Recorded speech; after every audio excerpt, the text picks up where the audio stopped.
At my own 40th wedding anniversary party, my son stood up, pointed straight at my wife and me, and said, "You have 24 hours to leave this house." Not in anger, not in private, but in front of dozens of guests. I looked at my wife, who had just recovered from illness, and I smiled, because in that moment I knew something clearly. He thought he had won, and I had just closed a very old door. But before I go on, take a moment to like this video, subscribe to the channel, and leave a comment telling me which country you're listening from. Now, let me take you back to that night, to the moment when everything began to turn in a direction no one saw coming. That afternoon, the air at the estate felt heavier than the Savannah summer heat.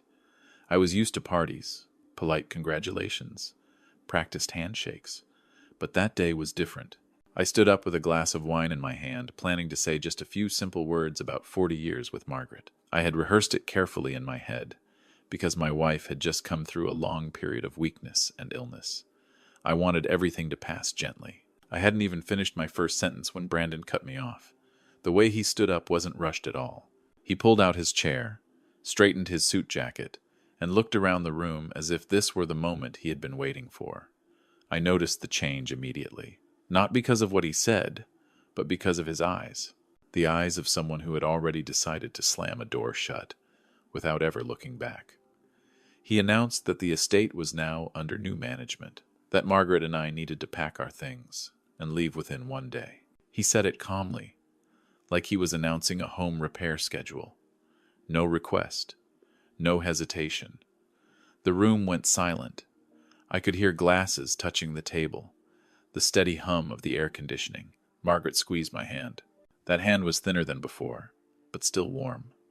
I could feel her confusion, the confusion of someone who had always believed that family was the safest place of all.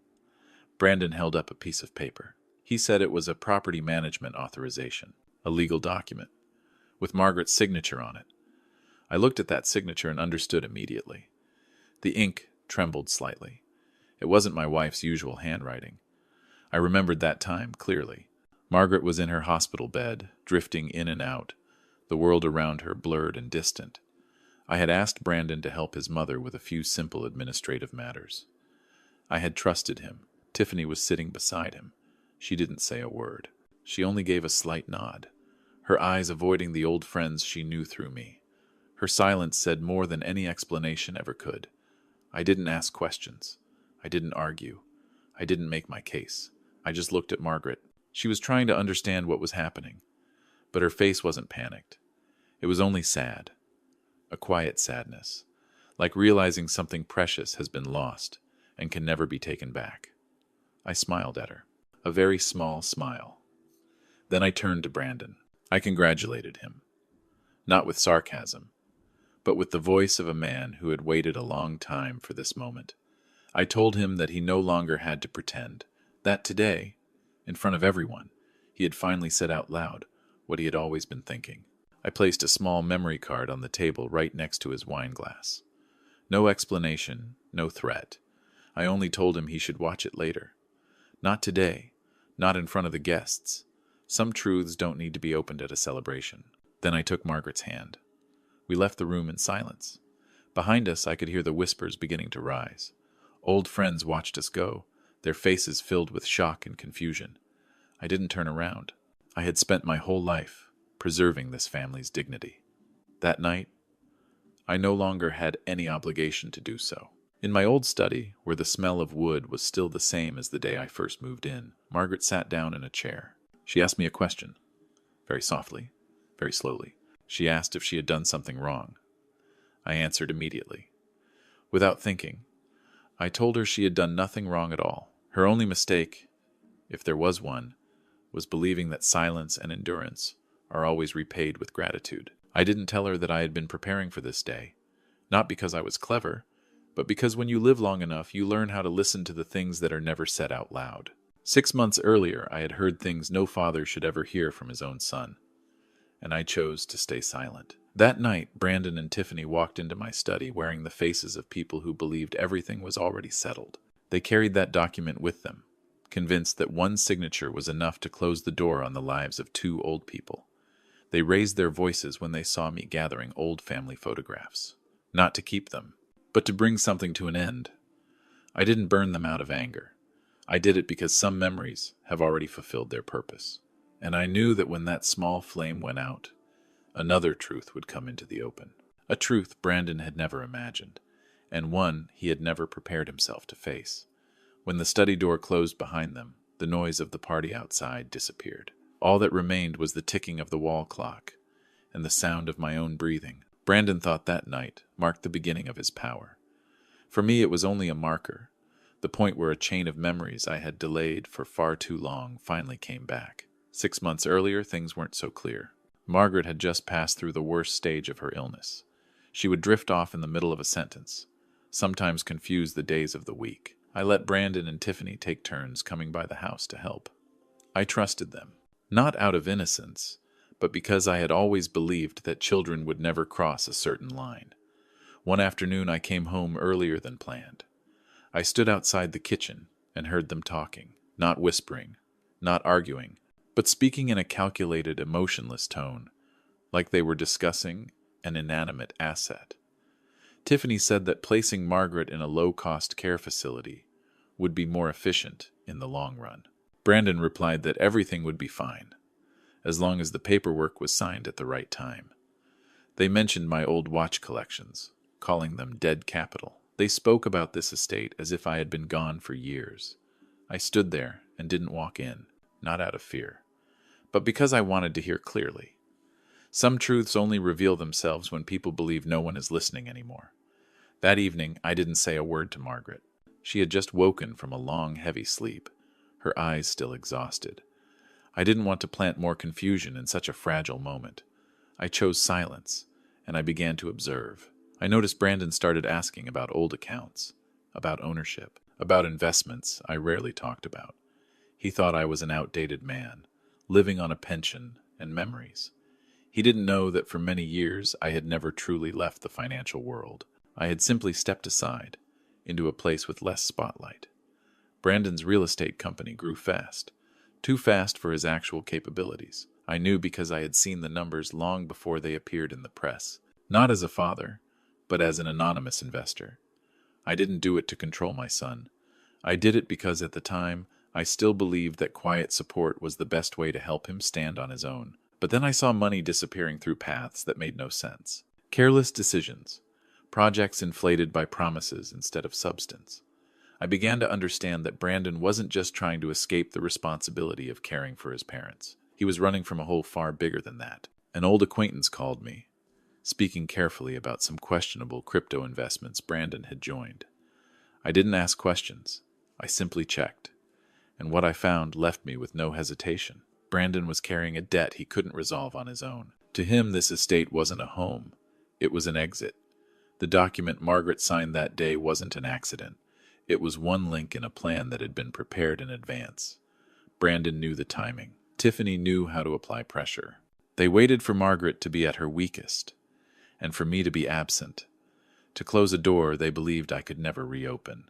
I began collecting everything, quietly, without confrontation. I saved recordings, messages, appointments that were deliberately delayed.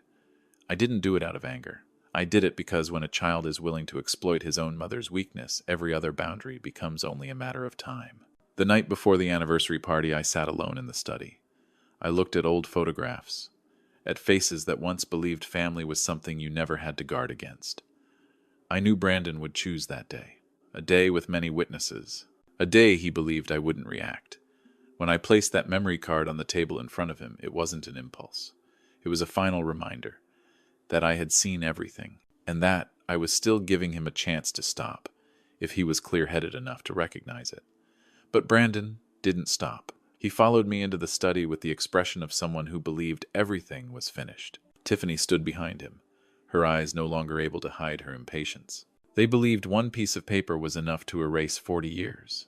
I looked at them and understood that this was no longer a story about ownership. It was the story of a son who had chosen to turn his back on his own roots. And when someone has gone that far, the only thing left to do isn't to hold on. It's to reveal the truth, layer by layer, until there is nothing left to hide. I placed my hand on the desk and took a slow breath. I knew that from that moment on, nothing could ever return to the way it was. And yet in that same instant, I felt lighter. Because the silence I had carried for 6 long months was finally about to end. The silence in the study lasted long enough for me to hear the clock marking every single second. Brandon was the one who broke it. He placed the authorization document on the desk and slid it toward me, like a conclusion that didn't require discussion. His voice was sharper than it had been at the party. The calm was gone. Tiffany stood close to the door, her eyes moving quickly around the room, as if she were already looking for a way out. I didn't touch the paper. I stood up, opened a drawer, and took out a thin folder. Not thick, not complicated. I set it on the desk parallel to Brandon's document. Then I said slowly that perhaps they had the wrong address. Brandon let out a dry laugh. He said everything was already clear, that his mother's signature was enough to end the story, that I should accept reality and leave quietly to save face. I listened, and for the first time that night, I felt sorry for him. Not because I was soft, but because he was speaking like someone who had believed in something that never truly existed. I told him that this estate had never been in my name, and it had never been in Margaret's name either. I said it the way one states an obvious fact. Brandon froze. Tiffany turned to look at him, then back at me. I continued. No raised voice, no emphasis. I said that 10 years earlier, I had transferred full ownership into a trust. A simple name, no show. In Margaret's name, the paper in Brandon's hands suddenly seemed lighter. He flipped it over, scanned every line, as if hoping to find something I had missed. But nothing changed. That document only allowed control over a different asset, an old warehouse on the outskirts of town, something I had kept for this exact purpose. I don't call that a trap. I call it preparation. Brandon raised his voice. He accused me of deceiving my own son. Tiffany stepped forward, her tone tight, asking what else I was holding back. I looked straight at her and said that I was holding the truth. And the truth doesn't need to be shouted. I took out the memory card I had placed on the table at the party. I didn't play it. I told them what was on it. Not in detail, just enough for them to understand. Recordings. Moments when Margaret wasn't fully aware. Voices pressuring her, guiding her hand to sign, and a haste that couldn't be hidden. Tiffany stepped back. Brandon went silent. This silence was different. It wasn't the silence of confidence anymore. It was the silence of someone who had just realized he'd crossed a line, and there was no way back. I told them I didn't want to play those recordings in this room. I said I was still hoping they would stop on their own, not because I was afraid, but because Margaret deserved peace. But if they continued, I would send everything to the people whose job it was to review it. No further explanation needed. Brandon looked at me, anger and confusion mixed in his eyes. He asked me what I wanted. I said I wanted nothing. I only wanted them to leave this house that very night. No arguments, no delays, and not to take anything that didn't belong to them. In that moment, I saw Tiffany begin to calculate. She looked at Brandon the way one looks at an investment that's losing value. I didn't need to hear her speak to understand. Some decisions are made with a glance, faster than any conversation. Margaret entered the room then. She stood in the doorway, her body still weak, but her back straight. She didn't ask what was happening. She just looked at Brandon for a long time. Then she took the watch off her wrist. The watch I had once given our son on a special occasion and later noticed had disappeared. She placed it on the desk in front of Brandon. She said she had found it in Tiffany's coat pocket. She said she didn't need an explanation. Some answers were already clear enough. Brandon lowered his head, not in regret, but because there was nothing left to say. Tiffany turned away. She didn't look back. I opened the study door. I told them they had 10 minutes. No more, no less. I didn't say another word. I didn't need to. When they left, the room returned to silence. I looked at Margaret. She didn't cry. She simply let out a long breath, like someone setting down a burden she had carried for far too long. I knew it wasn't over. What had just happened was only another door opening. Behind it were consequences Brandon hadn't yet imagined. But in that old room, surrounded by the smell of wood and the warm yellow light, I understood something very clearly. Some confrontations don't need noise. When the truth is placed in the right spot, every illusion collapses on its own. After the door closed, I thought the quiet would last. But some things don't stop just because people leave a room. That night I didn't sleep. Not out of fear, but because I knew Brandon wouldn't accept an ending that easy. He had never been used to walking away with nothing. Near dawn, my phone vibrated. Not a call, an automated alert. One of the systems I've monitored for years had just flagged a series of unusual access requests. I wasn't surprised. Brandon was trying to move money. Not to invest, but to run. He chose the fastest route. Internal transfers, rushed packaging, large amounts paired with vague explanations. I stared at the screen, read each line, and let out a slow breath. Everything was unfolding exactly as I had expected. No more, no less. Except for one thing. This time, the system didn't allow it. The accounts Brandon believed were his alone were locked one by one. Not because of a technical error, but because of an old clause, activated at the right moment. That clause allowed a strategic advisor to intervene when serious risk was detected. Brandon had never bothered to ask who stood behind that title. He only cared about the outcome. I closed the laptop when I heard soft footsteps in the hallway. Margaret stood there, wrapped in a light cardigan, her face calmer than I expected. She didn't ask what I was doing. She only said she had woken up, and everything felt clear, much clearer than it had in months. We sat at the kitchen table. I made tea. Margaret held the cup with both hands. She said she was remembering pieces now, moments when Tiffany rushed papers toward her, the urging voices, the times Brandon avoided her eyes. She said that at her weakest, she had trusted them, and that hurt her more than any illness ever had. I didn't try to comfort her. I knew she didn't need that. She only needed to hear that she wasn't alone in the truth. The next afternoon, Brandon came back. Tiffany wasn't with him. He stood outside the gate, his posture collapsed, the confidence from the night before gone. He said his company was having issues. He asked if I knew what was happening. I invited him in, not because I wanted to talk, but because some things need to be ended in daylight. I told him that what was falling apart wasn't an accident. It was the result of decisions he had made long ago. I said I hadn't frozen anything. I had simply stopped shielding him. And when the shield disappears, everything underneath shows itself for what it is. Brandon sat down, his hands clasped together. He said that if I helped him this time, things would be different. I listened.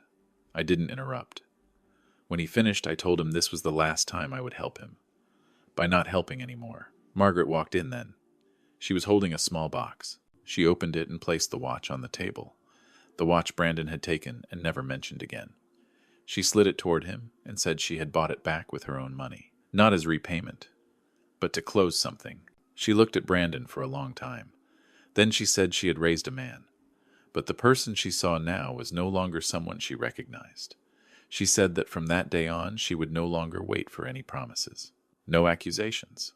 No holding on. Brandon lowered his head. I don't know what was in his mind. I only know he had lost the last thing money could never replace. Tiffany appeared not long after. She didn't come inside. She stood by the gate and called Brandon out. Their conversation was short. Very short. I saw Tiffany hand him a stack of papers. I didn't need to look to know what they were. When a ship starts to sink, people look for a way to jump first. A few days later, I learned that Tiffany had chosen to cooperate with those reviewing Brandon's financial matters. She chose to save herself. I wasn't surprised. Some people never see family as an anchor. To them, it's only a tool. Brandon's company collapsed as quickly as it had been built. Partners turned away. Projects were shut down. There was no loud explosion, just a series of doors closing, one by one, without negotiation. That night I stood in the study and looked at the house one last time as a space that had completed its purpose. I didn't feel victory. I only felt the end of a long illusion. Margaret stood beside me. She held my hand. She didn't say a word. And in that moment I understood something clearly. What mattered most wasn't what Brandon had lost. It was what we had managed to keep. Our quiet, our truth, and the right to walk away without carrying bitterness with us. After all the doors had closed, I realized I had no reason left to stay at that estate. The house had witnessed too much silence. And silence, when it lasts too long, becomes a burden of its own. I didn't want the rest of my life anchored to a place that only reminded me of what had fractured. Margaret felt the same. She didn't say much. One morning, as sunlight spilled across the old porch, she rested her hand on the wooden railing and said she no longer felt this was home. Her words were soft, but final, and that was enough. We decided to sell the estate. Not because we needed the money, but because we didn't want it to become a symbol of bitterness. Most of the proceeds went into a local charity that supports families caring for elderly loved ones long term. Margaret signed the final documents herself. This time, her signature was steady, clear, no longer trembling. On the day we left Savannah, there was no farewell party. No friends invited, no announcements, just 2 suitcases, a few old books, and the essentials. I locked the door one last time, placed the keys in the agent's hand, and walked away. I didn't look back. We moved to a small wooden house by the coast of Oregon. No high fences, no iron gates. Just ocean wind, the sharp scent of salt, and the steady rhythm of the waves. On our first morning there, Margaret woke up before I did. She made coffee, opened the windows, and let the light fill the room. I watched her and realized it had been a long time since I'd seen her this calm. Our life slowed down. No crowded schedules. No calls we had to debate answering. I fixed up a small old boat I bought from a neighbor. Margaret planted a few rows of flowers by the porch. Each task was small, but together they were enough to fill a day. From time to time I think about Brandon. Not with anger, but with distance. Like remembering a road I once traveled but will never return to. I hear he's living in a small apartment on the outskirts of town, taking temporary work, staying away from places that once called him a rising star. I don't ask for details. I don't block the news either. I just let it pass through. Margaret has never said she hates her son. She only says she learned something late in life, that love cannot replace boundaries, and forgiveness, if it comes, needs time to find its own way. One afternoon, as we walked along the shoreline, Margaret held my hand and asked if I had any regrets. I thought for a long time before answering. I told her that if anything weighed on me, it wasn't what happened. It was how long I stayed silent. I believed endurance would protect the family, but sometimes that very silence feeds misunderstandings that grow far larger. I told her that during my years as an engineer, I learned something simple. If a small crack is ignored, it spreads. Not because someone intends to destroy anything, but because no one is willing to face it early enough. Families are no different. Margaret nodded. She said she didn't want to carry resentment into the rest of her life. She only wanted to live the days she had left with clarity, clear about what to hold on to and what to let go. That evening, we sat on the porch and watched the sun slowly sink into the ocean. I thought about the old watch, about the photographs that had finished their role. I didn't feel loss. I felt light. Some legacies don't live in safes or legal documents. They live in how a person walks away without carrying hatred. If there's one thing I want to say to anyone listening to this story, it's this. Don't mistake apparent silence for weakness. Often we stay silent because we love our children. But there comes a moment when we must act, not to punish, but to protect our truth and our dignity. Money can buy a house, but it cannot buy back dignity once it's been disregarded. And family, if it isn't built on respect, will eventually be nothing more than a name. The ocean breeze was gentle. Margaret rested her head on my shoulder. I held her hand tightly. Ahead of us, there were no grand plans, just ordinary days moving slowly forward. And after everything, that ordinary life was exactly what we had been waiting for all along. If you've stayed with this story to the end, thank you for taking the time to listen. If it made you reflect or touched something within your own family, please like, subscribe, and share so stories like this can reach more people. Your support is the reason I keep telling these stories. Slowly, honestly, one at a time. Thank you for staying until the very end.